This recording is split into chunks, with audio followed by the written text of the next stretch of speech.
नमस्कार, टिभी अन्नपूर्ण समाचारमा स्वागत छ। म शर्मिला सुवेदी। सुरुमा प्रमुख समाचार। विश्व बैंक समूहको अन्तर्राष्ट्रिय विकास संस्थाबाट प्राप्त हुने 150 मिलियन अमेरिकी डलर बराबरको ऋण स्वीकार गर्ने सरकारको निर्णय, रकम विकास परियोजनाहरूमा खर्च गर्ने योजना। पार्टी केन्द्रले गरेको निर्णय अनुसार तालमेल प्रक्रिया अघि बढाउन मातहतका निकायलाई कांग्रेसको निर्देशन, चुनावी प्रचार सभालाई आचार संहिताभित्र रहेर व्यवस्थित बनाउने निर्णय। संविधान मास्ने र परिवर्तन उल्टाउन खोज्ने विरुद्ध एकजुट हुनुपर्ने माओवादी अध्यक्ष प्रचण्डको भनाई। देश र विकासको नेतृत्व गर्ने पार्टी माओवादी मात्र भएको दाबी। नेपाली राष्ट्रिय क्रिकेट टोलीले यसै महिना जिम्बाब्वे एसँग एक दिवसीय र टी20 सिरिज खेल्ने, खेलाडीहरू तयारीमा व्यस्त। र स्विडेन र फिनल्यान्डलाई नेटोमा सामेल नहुन रुसको चेतावनी। देशको पश्चिमी भागमा दोब्बर भन्दा बढी सेना थप्ने घोषणा। रुस युक्रेन युद्धको आज 50औं दिन। समाचार अब विस्तारमा। सरकारले विश्व बैंक समूहबाट अन्तर्राष्ट्रिय विकास संस्थाबाट 150 मिलियन अमेरिकी डलर बराबरको सहुलियतपूर्ण ऋण सहायता स्वीकार गर्ने निर्णय गरेको छ।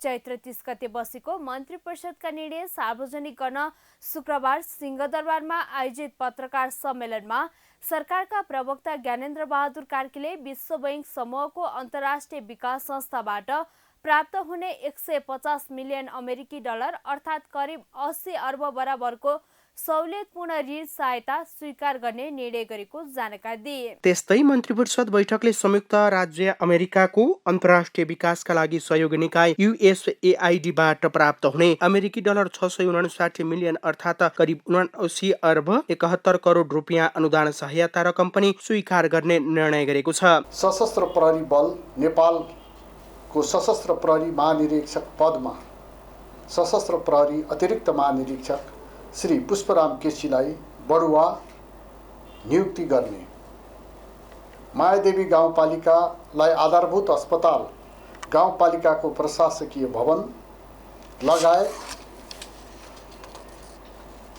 कार्यका लागि सार्वजनिक जग्गा प्रयोग गर्न स्वीकृति दिने, करजन्नाहा नगरपालिका सिराहालाई प्रशासकीय भवन निर्माण गरी प्रयोग गर्नका लागि सार्वजनिक जग्गा प्रयोग गर्न स्वीकृति दिने, राष्ट्रिय आवास कम्पनी लिमिटेडको अध्यक्ष श्री राम आधार कापारको राजीनामा स्वीकृत गर्ने। धन्यवादका बारेमा छलफल हुने यो बहसको विषय छ। अहिले निर्णय नभइसकेको अवस्था हुनाले मैले निर्णय भएको कुरा चाहिँ फुडकोट कर्णाली जलसाई युक्त जलविद्युत आयोजनाको लागि कालीकोट जिल्लाको सान्नी त्रिवेणी गाउँपालिकाको करिब 280 रोपनी जग्गा प्राप्ति गर्न स्वीकृति दिने र मायादेवी गाउँपालिकालाई आधारभूत अस्पताल, गाउँपालिकाको प्रशासकीय भवन लगायत कार्यका लागि सार्वजनिक जग्गा प्रयोग गर्न स्वीकृति दिने निर्णय भएको प्रवक्ता कार्कीले जानकारी दिएका छन्। त्यस्तै बैठकले राष्ट्रिय आवास कम्पनी लिमिटेडका अध्यक्ष राम आधार कापरको राजीनामा स्वीकृति गर्ने निर्णय गरेको छ। प्रवक्ता कार्कीले सातामा 2 दिन बिदा दिने प्रस्ताव भने छलफलमै रहेको र कुनै निर्णय नभएको जानकारी दिएका छन्। सर्वोच्च अदालतले निलम्बित प्रधान न्यायाधीश सोलेन्द्र शमशेर जबरा विरुद्धको महाअभियोग प्रस्तावसँग सम्बन्धित कागजातहरू झिकाउन आदेश दिएको छ।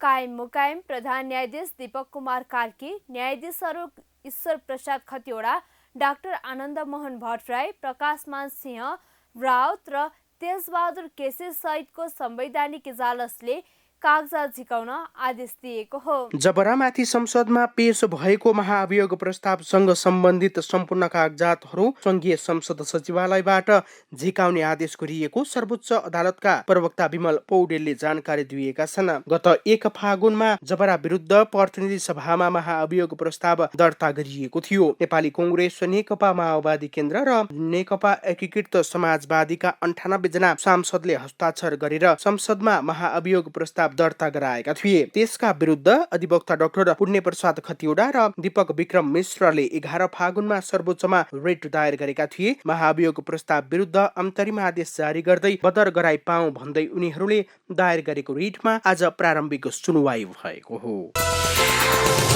नेपाली कांग्रेसको स्थानीय तह निर्वाचन परिचालन समितिले पार्टी केन्द्रले गरेको निर्णय अनुसार तालमेल प्रक्रिया अघि बढाउन मातहतका संरचनालाई निर्देशन दिएको छ। शुक्रबार पार्टी मुख्यालय सानेपामा बसेको बैठकमा गठबन्धनलाई थप व्यवस्थित बनाउने विषयमा निर्वाचन परिचालन समितिमा छलफल भएको केन्द्रीय सदस्य नयन सिंह महलले जानकारी दिए।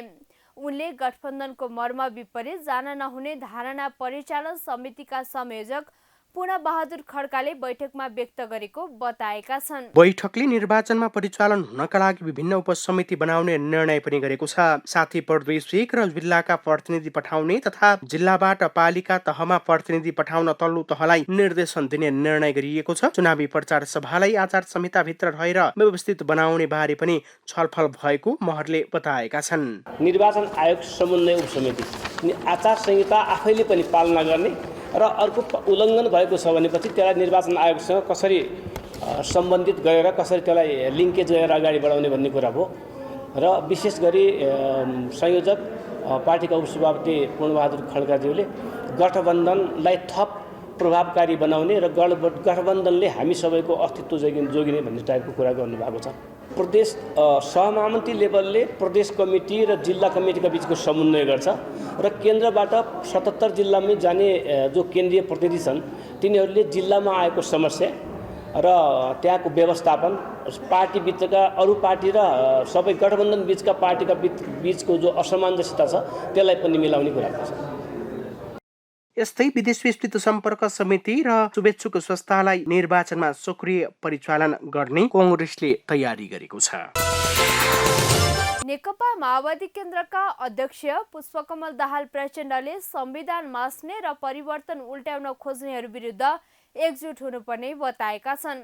शुक्रबार पार्टी कार्यालय पेरिस डाँडामा एमाले नुवाकोटका नेता माधव पाण्डे लगायतलाई माओवादी प्रवेश गराउँदै प्रचण्डले यसअघि पनि सङ्घीय लोकतान्त्रिक गणतन्त्र उल्ट्याउने षड्यन्त्र भएको भन्दै परिवर्तन उल्ट्याउन खोज्ने विरुद्ध एकजुट हुनुपर्ने बताएका हुन्। प्रचण्डले देश र विकासको नेतृत्व गर्ने पार्टी माओवादी नै भएको दाबी गरी देशका मधेसी थारू आदिवासी लगायत सबै समुदायको पहिचान र अधिकार माओवादीकै कारण भएको उनले बताएका छन्। सबै समुदायको पहिचान र अधिकारको लडाईँ माओवादी केन्द्रले लडेर त्यसलाई स्थापित गरेको हो। यसलाई उल्ट्याउन खोज्ने तत्त्वहरूका विरुद्ध फेरि एकचोटि नेपाल राष्ट्रका सम्पूर्ण जनता एकजुट हुने प्रक्रियामा अगाडि बढेको मैले महसुस गरेको छु। आज यो हलमा तराई मधेसदेखि पहाड हिमालसम्मका साथीहरू जसरी विभिन्न पार्टी परित्याग गरी माओवादी केन्द्रमा प्रवेश गर्नुभएको छ, यो एउटा सन्देश हो, यो एउटा आन्दोलन हो, यो एउटा अभियान हो। नेपाल राष्ट्रलाई साँचो अर्थमा समतामूलक सामाजिक न्याय सहितको सबैको नेपाल बनाउने अभियान हो यो। माओवादी केन्द्रमा प्रवेश गरेका नेता पाण्डेले एमालेमा रहँदा बेलकोटगढी नगरपालिकामा मेयर पदमा दाबी गरेका थिए। पाण्डे नेतृत्वमा 100 कार्यकर्ता प्रवेश गरेको माओवादीले दाबी गरेको छ। यस्तै मधेस र सुदूरपश्चिम क्षेत्रका विभिन्न दल आबद्ध कार्यकर्तालाई पनि माओवादी प्रवेश गराइएको थियो। कैलालीमा अर्जुन दासको विवश हत्यामा संलग्न 4 जनालाई प्रहरीले पक्राउ गरेको छ। काठमाडौँ उपत्यका अपराध अनुसन्धान कार्यालयले शुक्रबार पत्रकार सम्मेलन गर्दै कैलालीको जानकी गाउँपालिका 9 अमरावती स्थित सामुदायिक वनभित्र मृत भेटिएका 25 वर्षीय अर्जुन दासको हत्या आरोपमा फरार रहेका 4 जनालाई पक्राउ गरी सार्वजनिक गरेको हो। पक्राउ पर्नेमा जानकी गाउँपालिका 9 कै 19 वर्षीय युवाहरू सुमित साउद, मनोज भण्डारी, दिलीप दास र बमबहादुर बोहरा रहेका छन्। उक्त समूहले दासलाई मोबाइल चोरी गरेको आरोपमा लागू औषध सेवन गरेको अवस्थामा हत्या गरेको अनुसन्धानबाट खुलेको काठमाडौँ उपत्यकाका अपराध अनुसन्धान कार्यालयका प्रवक्ता प्रहरी उपरीक्षक कृष्ण प्रसाद कोइरालाले जानकारी दिएका छन्। रूपन्देही सिमानाकाबाट गोप्य सूचनाका आधारमा महाशाखाबाट हटिएको विशेष अनुसन्धान टोलीले उनीहरूलाई पक्राउ गरेको बताइएको छ। उनीहरूको भनाइमा सबैजना लागू औषध प्रयोगकर्ताहरू हुन्। कसैको घर गएको बेला एउटा मोबाइल चोरियो, मोबाइल चोरी गरेको आशंकामा चोर्ने अर्कै थियो, तर अर्कै व्यक्तिलाई चाहिँ कुटपिट गरियो। त्यही इगोले पछि जब अर्कोले चोरेको भन्ने खुलिसकेपछि त्यही इगोले लागू औषध नै प्रयोग गरेको अवस्थामा उनलाई बोलाएर, अर्जुन दासलाई बोलाएर त्यो घटना चाहिँ गरेको भन्ने अहिले पक्राउ व्यक्तिहरूको प्रारम्भिक चाहिँ सोधपुछको क्रममा त्यो कुरा खुल्या छ र अब उनीहरूका विरुद्ध जिल्ला प्रहरी कार्यालय कैलालीमा कर्तव्य ज्यान कसुरमा त मुद्दा दर्ता भएको छ। अब थप अनुसन्धान र त्यो प्रक्रियाको लागि पक्राउ व्यक्तिहरूलाई चाहिँ हामी आजै कैलाली प्रहरीलाई चाहिँ बुझाउँछौँ। उनीहरूलाई थप अनुसन्धानका लागि कैलाली जिल्ला प्रहरी कार्यालय पठाइएको छ। गत वर्ष पुस 2 गते घरबाट निस्केका जानकी गाउँपालिका 9 अमरावतीका अर्जुन रातिसम्म घर फर्किएका थिएनन्। वनमा घाँस काट्न गएका महिलाहरूले रुखमा बाँधेर टाउको काटिएको अवस्थामा पुस 3 गते शनिबार अमरावती सामुदायिक वनमा उनको शव फेला पारेका थिए। भक्तपुरको मध्यपुर थिमी नगरपालिका 8 बोडेमा मनाइने जिब्रो छेड्ने जात्रामा स्थानीय बुद्धकृष्ण बाग श्रेष्ठले 9 पटक जिब्रो छेडेका छन्। कर्मी र नायिकाहरूले विभिन्न देवगणको पूजा गरेपछि तेलमा डुबाइराखेको 10 इन्च लामो सूर्यले 5 गणेशको प्राङ्गणमा रहेको पार्टीमा मञ्चमा बुद्धकृष्णको जिब्रो छेडिएको हो।